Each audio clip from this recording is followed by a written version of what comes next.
House and the Senate here in Virginia passed ERA resolutions. That means Virginia is now the 38th state to do so, meeting the threshold to change the U.S. Constitution.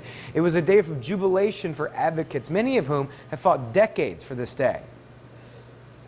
We're elated. I mean, the minute we heard about it, we were like, okay, set the alarm. We're going. Yeah. We're going to be here. 3 generations of the Jordan family waiting to witness history. It's a huge, huge deal, and Virginia should be honored to be the 38th state. I think if we have this in the Constitution, then more people can have more opportunities. The vote count on the ERA resolutions were no secret. Democrats made ratifying the Equal Rights Amendment a top priority. It would become the 28th Amendment to the U.S. Constitution, and advocates say officially enshrine equality for women nationwide.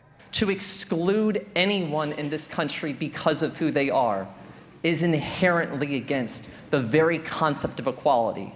There is only one way to spell equality, and that is simply E-R-A.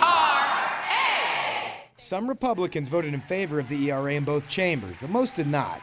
They say the deadline to ratify it long passed. The ERA does nothing for true equality of women, but uses women as a political pawn to push the liberal agenda.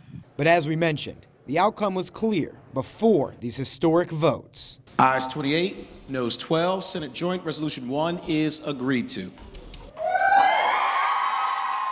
For the women of Virginia and the women of America, the resolution has finally passed. Women and girls and men and women can take pride in this day and what Virginia did. This state stood up for equality. With Virginia's vote to ratify the ERA, opponents and supporters both agree a legal fight looms. The Department of Justice said last Tuesday in a 32-page document that it is in fact expired. And Ruth Bader Ginsburg also said that. Now, it's very broadly written. It doesn't even mention the word woman. Our piece of equality.